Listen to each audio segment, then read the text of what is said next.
paper with the same measurements. So just like the front, I'm going to draw a straight line once again from the top. Give some gap there. Let me show my paper is straight. So we're going to have a straight line all the way from the top of the paper.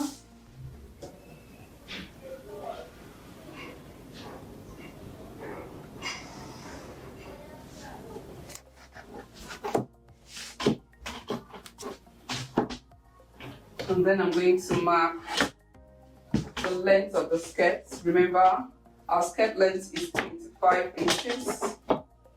So I'm going to have, remember we came down by 1 inch, and then from the 1 inch mark, we measured 25 inches down. So that is A, the top of the skirt, and B, the bottom of the skirt.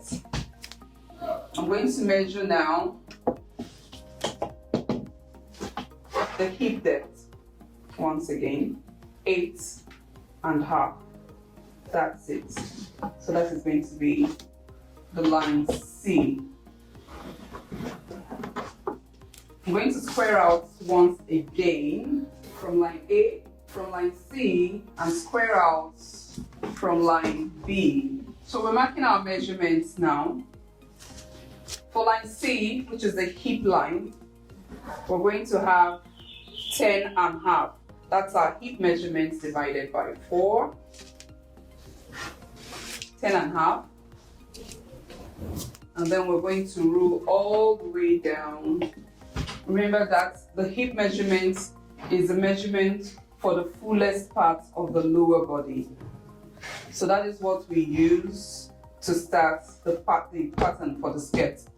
So now we're going to plot the waist measurements and the darts.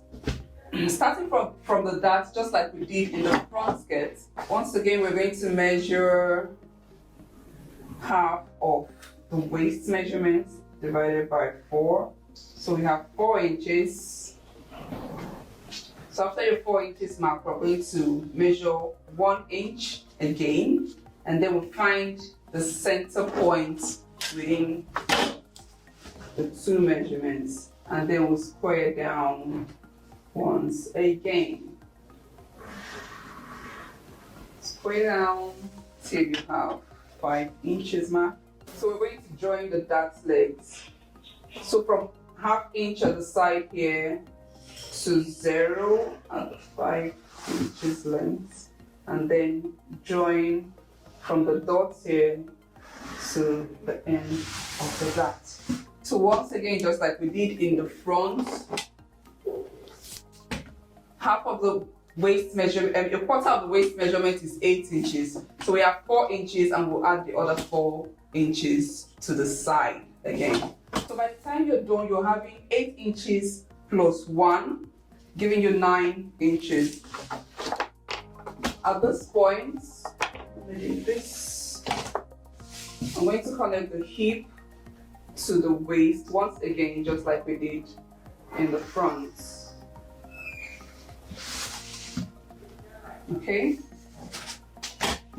So you have the waistline, hip line, and hemline. So at this point, you'll be wondering, there's nothing different between what we've done here and the front pattern. So now we're going to add the seam allowances, and you find out how this particular pattern is different from what we did initially. So in joining the seam allowances, I'll start with the slit. For the slit, we'll need a 3-inch mark to the center back. Remember, we had center front for the other skirt. Now this is your center back. We're adding 3 inches slit and zip allowance to the center back. So you're going to measure out 3 inches. So I'm going to measure 3 inches from the center back out. You don't have any of those plastic rules that have all the measurements in them, you can easily use your measuring tape or a ruler, measure out 3 inches and connect straight like that. So we'll be joining the hemline, the hip line, and the waistline. Please, when you are plotting your own pattern, you can use a pencil. I'm using a marker so that you can see. If I use a pencil on this, it might not be clear enough. So I have 3 inches here. So this is 3 inches across like that. I'm going to measure from the bottom 8 inches. That's from the hemline. Remember, line B, hemline, that's the bottom of the skirt. I'm going to measure from B upward for the slit. I'll roll across here. Above that, I'm going to take a 1 inch mark, 1 inch, and then connect that. So this part here, so this is the part, this is going to be zip allowance, and this is going to be the slits.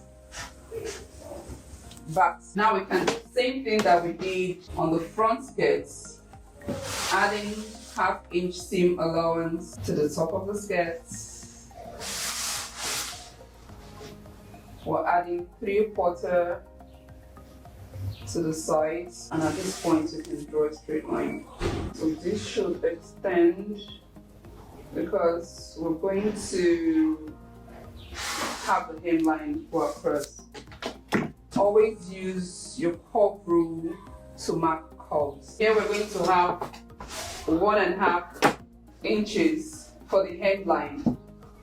So I used my pattern master for the first one. So now I'm going to show you 1.5 inches. 1.5 inches.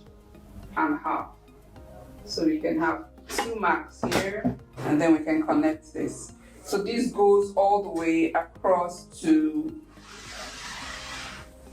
the point where you have the slits. So I'm going to connect my dart legs to the seam allowance for the waist. I have to take my dart legs all the way to the seam allowance at the top. So we're going to take it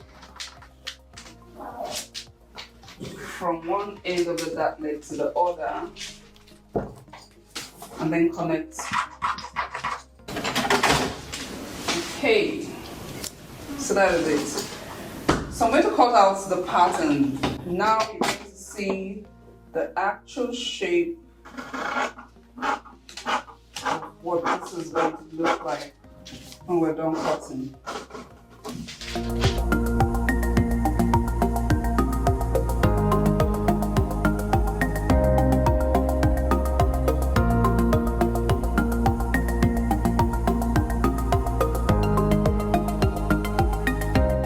So you have it.